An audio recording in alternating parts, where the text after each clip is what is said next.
Today, we're going to learn how to explode your income as a music producer. I know that is a bold claim, but I've done it myself. I've helped clients do that as well. Basically, what I do is I help expert music producers learn how to actually have the business and marketing skills that they need so that you can actually have financial stability by getting consistent clients who pay you a lot of money. Okay. And I only work with expert music producers. I don't work with beginners. So here's what we've got. We've got here a Google Doc, and I'm hyped to get into it. Let's get it. All right, so explode your income as a music producer. Let's rip it, let's rock, and let's roll. So the goals are really simple for this. The goal is we want to work with clients that you would work with for free. We're not going to work for free, but you want to think about who is that client where you're like, dude, I love working with this client so much that I'd work with them for free, because then you're going to super enjoy your work. Again, do work you're excited about. Right? You want to make music and work on music and work with clients that are dope, that you actually like are excited about the work. So you're not just excited about the person, but you're excited about the work and get paid a lot to do it. Ideally, we want to get $8K to $20K a month in our business. So first thing we're going to do, and you know, if you want, get out a pen and paper, pause the video, go get notes, whatever it is you want to do. This is like a full-on training. So let's get it. The first thing is come up with who is your ideal client profile. Because here's one thing really quick. I'm just interrupt my own video. A lot of producers I talk to, you might be one, and it's not your fault, but a lot of producers are like, oh, like artists don't want to pay money, or like I can never find the right artist. It's like, when you say the right artist, like, do you even know who that is? And do you know it in full detail? So let's actually like figure that out here first. So, you know, genre, artists, producers, DJs, where are they currently at? I don't mean location, bro. Where are they at in their journey? Where do they want to get to? What is the gap between where they are now and where they want to go? And this is where you come in. So like, dude, you might be sitting here thinking like, oh, like, bro, again, I'm going to interrupt my own video. This is so important to know this. Like, if you're a producer and you're just like, yeah, I do production, mix, mastering. Cool, fucking great, dude. So does every other millions of producers out there. Like, you have to be able to offer something different. And I don't necessarily, by the way, I don't necessarily mean you have to offer different services. Like, you could offer just custom production, mix, mastering. But if you're talking to your ideal client in a better way, that's going to help you. For example, I'm going to make my face bigger because I'm going to go off right now. For example, at the end of the day, a car is a car is a car, right? 4 wheels, steering wheel, point A, point B. Why is it that Ferrari, Lamborghini charge more than Honda, Toyota? You know what I'm saying? Like, why? It's still a car. Why is that? It's packaging. It's all about packaging. And so what I mean by that, like, the way cars do it is different than how producers do it. But when you talk about packaging who you are, what you do, and what problems you solve, it isn't about, I'm luxury, I'm higher quality. That is part of it too. But really what it is like, hey, I'm the person to solve your problem because I know specifically who I'm talking to. For example, if I were to, like, I used to produce for hip hop artists. That's the genre I came from. Now I could be like, yeah, I produce for hip hop artists. But if I'm like, hey, if you're a hip hop artist who works a full-time job, who doesn't have time to get all of their music done, and you still have dreams of making music full-time, but the only reason you're not able to make your music full-time is because you don't have time to get your own music done. You can't rely on producers anymore because all the producers that you've been relying on have been unreliable because of their time and because, you know, they're not getting back to you, and time is your most valuable asset and they're wasting it. That's not a one-liner. That's like a huge run-on sentence, but I'm like, hey, I work with hip hop artists who have 9-to-5 jobs, get their music done more consistently so they can grow their fan base. That's like specific. Now, I might make beats, mix, master really well, but probably it's all kind of the same. It's 4 wheels, steering wheel, you know, 4 tires, steering wheel. We're going point A to point B. But because I can talk to my ideal client more specifically, I am now separating myself. Okay, so I hope that'd be a lot different than one of my clients who works with DJs or another client who works with rock bands. One of my clients teaches people guitar. One of my clients teaches people piano. That's different, right? They're not just saying, hey, I teach people how to play piano, how to play an instrument. I'm like, no, I teach piano or I teach guitar. They're separated. So when you can have that level of differentiation, it's really going to help you a lot. Okay, let's get back to the Google Doc. Okay. And the pro tip here is think of just one human being. Like, think of it like you're speaking to one person. Like, because when you have that one-to-one convo with them, you're like, I'm going to talk to just you. Because at the end of the day, when someone's scrolling on Instagram, like, think about it like this. If I'm scrolling on Instagram, I am one human. I am just one person watching one thing. You know what I mean? So I'm just one person. So think of it like you're talking to just that one person. Now, questions you're going to want to ask yourself, and you're going to want to write them down. I hate when it does those little blue things. Yeah. What pain points is my ideal client going through? Like, name every single pain point that they could possibly be going through. And I'm going to even write this in music and outside of music. I'll give you an example. Let me give you an example of what someone might be going through outside of music that would be a disqualified candidate for me, a disqualified prospect. So outside of music, they can't find a job. Now, does that have to do with music? No. They can't find a job. That's a problem outside of music, but that would be a very good red flag for a disqualified prospect, because if they're out of a job and they can't find a job and that's one of their problems, they can't pay me. So that's why you want to think about problems they're having outside of music. Now, a problem that somebody would be qualified for outside of music would be like, my 9-to-5 job is taking up so much of my time that I don't have time to get my own music done. That is a qualified prospect because they have a job. That means they have money to pay me. So you want to think about all of the pain points, not just within music, outside. Within music, here would be an example of a brokey.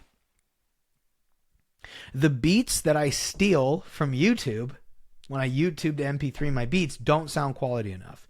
My music doesn't sound high quality enough because I record on BandLab on my phone using Apple earbuds. That's a problem within music that is a huge red flag of disqualified. Another qualified problem within music would be the producers that I have been paying thousands of dollars to don't get my songs done quickly enough. The producer that I used to pay thousands of dollars to had a baby and quit doing music. That's a qualified prospect. See how I'm saying that? And again, use that same train of thought with what pain points do they have? Where are they stuck? What have they tried? What hasn't worked? What have they spent money on? For example, what have they spent money on? Well, I have if they've never spent money on a DAW, like, oh no, I don't own a DAW. I don't own a computer. Well, you're broke then, and you're not my ideal client. But if it's like, what have they spent money on? I have a computer. I've got a DAW.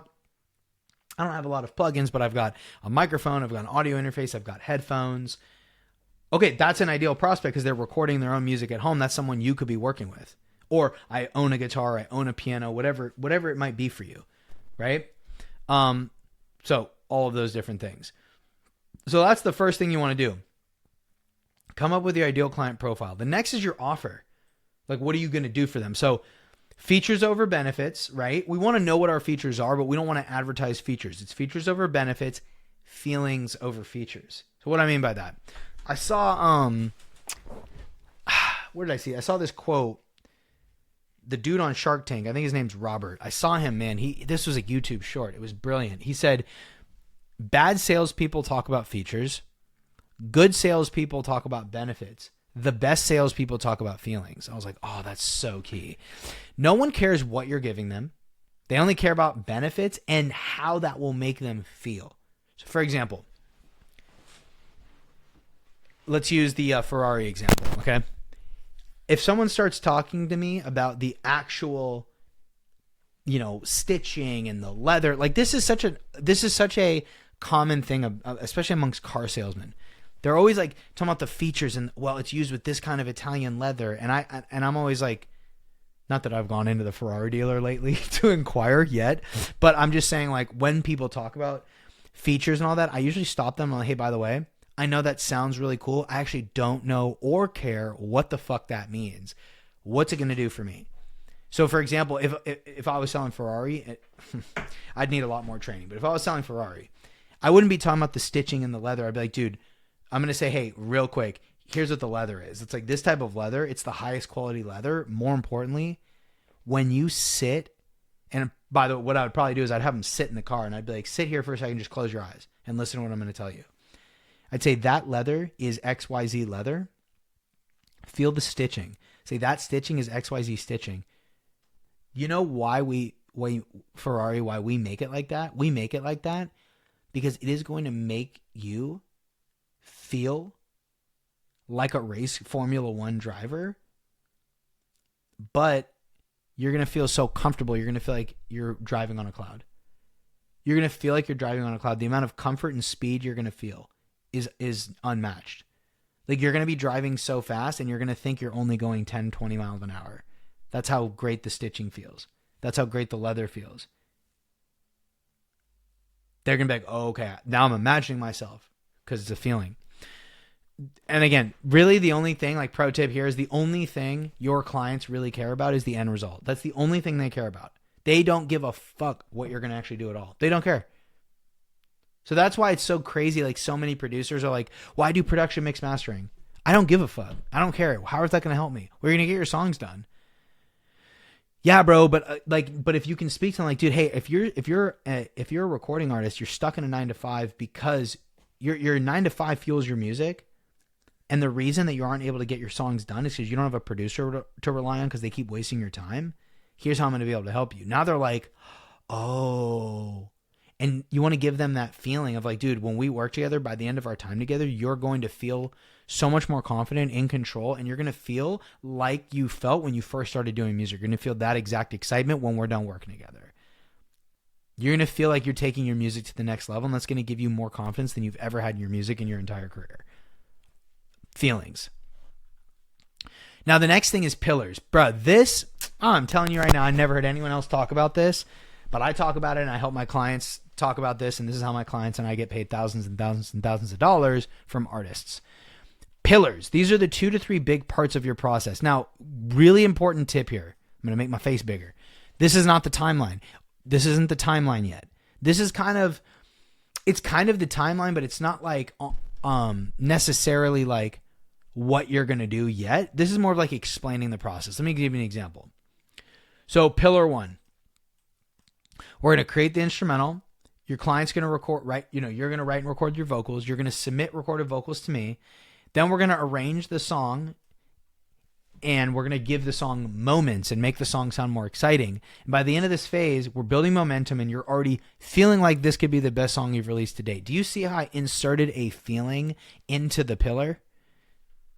Pillar 2, mixing and mastering. Make any necessary revisions that you want to make, I think I might have had a typo. That you want to make sure you feel fully satisfied. My bad on the typo. Bring your song to life and give you the excitement you've been waiting for. The excitement you've been waiting that you haven't had, that you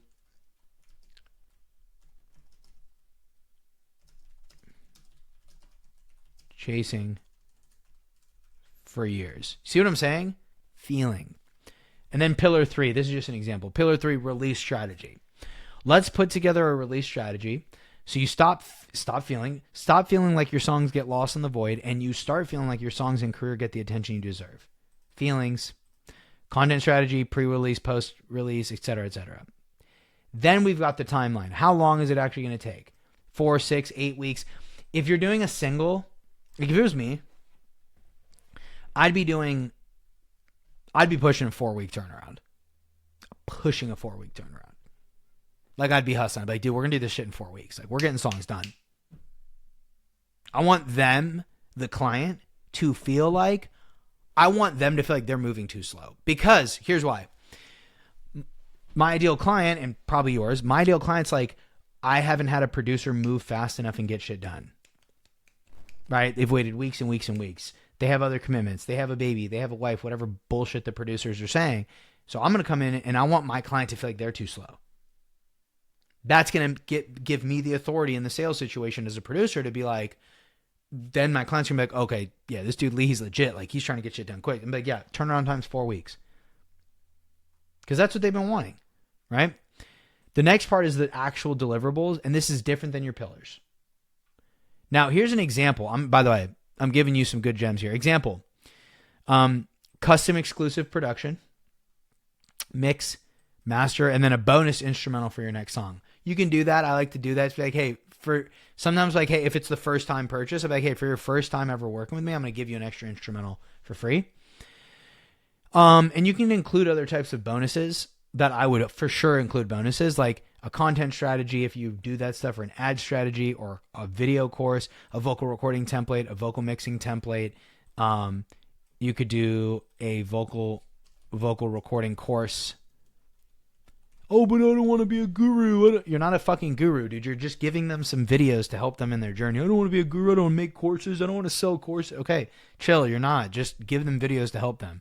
Give them calls, one-to-one call. Like, hey, I'm going to do 2 calls with you, 3 calls with you, whatever it might be, right? That's structuring your offer. In terms of the price, like, hey, I would say this. If you're just starting out with this type of model, I would just start with $1,000 per song. And then raise your price incrementally every 3 to 5 new clients. I would say $2,000 is the sweet spot, but definitely no less than $1,000 for all of that. And what's cool is here's another little extra thing you can do is you can have urgency, right? You could be like, hey guys, I'm starting this new thing. You can call it my custom production partnership package, whatever. I'm taking on 5 new clients this month. And then after that, I'm going to increase the price. And you can just increase it by $250, $500, $750. And just keep increasing the price incrementally. That way you always have that urgency in your back pocket. Now, if someone wants to do multiple songs, break it up, right? Example, if you charge $1,000 a song, but someone's like, oh, I actually have this EP, I'm trying to do 3 songs. Okay, then you could do it for $2.5K or even $2K if you feel good about it. But, okay, man, usually what I do is I charge $1,000 a song and you want to do 3 songs, but here's what I'm down to do. So we could either do 3 payments of $1,000, or if you want to pay it all up front, we should do a one-time of 2.5. Shut up, listen to hear what they say. If they don't have $1,000, if they don't even have $1,000, they probably don't have 2.5. Like, you know what we can do then? Why don't we just go in a sales situation? I would ask them, like, if they're like, oh man, I really want to do it, but I get paid Friday. Okay. And like today's Wednesday, you get paid Friday. Got it. Okay. So money aside, let me ask you this. Money aside for just a second. How do you feel about the process? How do you feel about us actually working together, right? Like, you think this process, dude, yeah, I'm 100% bought in. Okay, got it. Cool. So process is good. Dude, in terms of me as your producer, like, do you think we get along? Do you think we catch a vibe? Do you think I'm the right producer for you to work with to get you that? Yo, yeah, dude, 100%. Like, I love this call, love your content. Okay, cool, solid. And in terms of like your buy-in and your music, like, dude, obviously based on this call, like, you're serious about this. Like, you don't want to wait. Like, you want to get your music going, like you've told me in our call, right? And they're gonna be like, yeah, of course. But okay, got it. Well, dude, if it's just a money thing, you just don't have access to $1,000 today. Why don't we just do this? Why don't we break this up into a bit of a more customized plan? Because at the end of the day, I don't really care about the money. Obviously, money's important. I got to pay my bills too, and so do you. But it's not about the money for me. What it is for me, prospect, is I just want to help. Like, I just want to help you. We've already caught a great vibe. Like, this is going to work really well, and I know I'm going to help you. But obviously, those who pay attention. You would agree with that. And I can't just work for free. But I don't want to wait till Friday because it's like, dude, we could get things started as soon as today. So why don't we do this? Let me customize a plan for you that's different than what I've outlined. That way we can make it work within what you do, but then also we can get these things started. How would you feel about that? Just hear what they say. If they're like, dude, what would that look like? I'd be like, what would it take for you? What would it take for you? What would it need to look like for you to help you get started? See what they say. Now, if you're charging $2.5K and they're like, oh, can we do like, let's see what payments of 500 would look like. Oh, could we do like 500 a month for like 5 months? I would personally, even if it was the beginning of my journey, I'd be like, well, no. And I'm going to tell you why. Because you only need 3 songs done, right? Yeah. Got it. Okay. Well, you only need 3 songs done. Well, I don't want to stretch these out past the 3 months. I just don't want to, for both of our sake. I just don't think that's the best way. But what we can do is I guess they would have gone with the 3K thing. So I'd be like, here's what I am willing to do though. I'm willing to take the 2,500 and I'll break that up into a payment plan. Even though it's 3 songs for 3K, I'll give you the pay in full discount, but break that up into a payment plan. And I would divide that by 3. I'd say, okay, so why don't we just do this, dude? Why don't we just do 833, 3 payments of 833? You could do that. By the way, one thing I would have said is if they said 500, I'd have been like, I probably could have and should have been more like, is that all you can, where'd you get the, I'd say, where'd you get the 500 from? Well, that's all I have access to. Got it. Okay. And we're talking like, let me ask you this, bro, between checking, savings, and credit, like what are we working with? That question, by the way, I would have asked that way earlier in discovery. Now I'm kind of going into sales training at this point. I'm trying to just talk about exploding your income, but I'm talking sales here too. But anyway, let's go back with the, hey, so the 500, like, is that just because that's what you, okay, got it. Well, dude, I have a great idea. So why don't we do this? I know you want to get 3 songs done. Okay. But what I do is like, I usually like with my clients, for us to get 1 song done generally takes at the maximum 4 weeks, sometimes less. So why don't we just do this? Let's just work on 1 song right now. Let's just work on 1 song. Let's get 1 song done. Okay. And I'm totally down to break that up into 2 payments of 500. So we'll take 500 now. I get the song started. I send you the beat, you record, I mix and master it, but I won't like send you the final master until the final 500 is done. But basically we'll do half up front now and then half up front once the project's complete. How does that sound? Then after that, and then let them talk and say yes. But cool. Then after that, we can worry about the other 2 songs. Does that work for you? Like, yeah, totally. That works. Now, at that point, the reason I did that was because they said 500 a month for 5 months, but to complete 3 songs. Me personally, I want to protect my time too much because I'm like, what if they miss a payment and I've already done more work? I don't want to do all that. I'd rather break it up into shorter terms. So I'm like, cool, great. And then, so I'm like, cool. So you're good with the 2 payments? Yeah, I can do that. Cool. Awesome. And then here's exactly what I say. Cool. Awesome. Ready for the card number. Shut up and let them get, okay, got it. Like, are you gonna like send me a link? What do you mean? Like, are you gonna send me like a payment link? I'd be like, oh, no, I usually just take card number over the phone. No, I just take card number over the phone. Oh, got it. Yeah, I've never really done it like that. Yeah, I mean, that's what I do with all my other clients. It's just easier. Okay. Yeah. I'd be like, yeah, do you want to do debit or credit? And just take the card number, right? If they're really weird, like, yeah, dude, I don't know if I want to read the card number off to you. I'd be like, okay, well, I mean, that's what I've done with every other client, but we can just fill it out now. Like, if they're super weird about it, I'd be like, cool, whatever. Like, let's do this. I'll get some stuff ready here on the back end from me. When I send you over the link here in the Zoom, click. I'll be like, yeah, cool. Go ahead and fill that out now. And then they fill it out and it's all good. Went to some sales training there. All right. Now, the big question, right? But Leezy, what if people don't have money? That's obviously a problem. Well, that's actually pretty likely. That is pretty likely that there will be people who don't have the money. Here's what happened. Let me give you a story. November 2023 was the first month I did 20K. I did 23.3K cash collected in 3 weeks. I was actually in the hospital for the first week, and there's a vid on my YouTube channel where you can actually let me find this YouTube video real quick. It's a little bit of a throwback at this point. 23K in 3 weeks. What the fuck? What a funny title. Yeah. So if you want to watch, I literally outline the whole story of how that happened. So in that month, I got around 2,000 followers and I only converted 8 of them into high ticket clients. 8 divided by 2,000 is 0.04%. That means that 99.6%, that's crazy, bro. Even just reading this now, 99.6% of the new leads I got didn't buy for whatever reason, but that resulted in 23.3K from only 2.9K of ad spend. It's like an 8x return. From there, I doubled my business the next year and did 6 figures in the first 7 months of 2024. So to answer your question, but Leezy, what if people don't have money? Yeah, most people are not. In fact, you can bet your bottom dollar that 99% of people probably won't have money. In fact, even if 99.6% of people don't have money, you could still make 20 grand a month. How cool is that? How cool is that? You don't even need a lot of people to have money to be making 6 figures as a music producer. How cool is that? You don't need a lot of people. You don't need a lot of people. That's the power of charging high ticket. 5K, 2K. I have a client named Ange. She just recently, in September, she hit a $10,000 month. You want to know something crazy? Half the money she made was from back end, meaning half the people were repeat clients that paid 5K. These are people who've been paying her for months and months. A couple of people have paid her for years. She's told me she had a client who's paid her around 12, 13 grand. He pays $1,000 a month or $500 a month. He's been working with her like 2 years. That's the power of high ticket, right? So if you want to know how to explode your income, this is how you do it. Okay. So listen, hope you got some value on the video. Would love any kind of interaction. If you want to throw a comment, if not, don't really care. I just want to give you some value. Awesome. And listen, it's been a pleasure working with you. Pleasure talking to you. And I'll see you on the next one. Peace.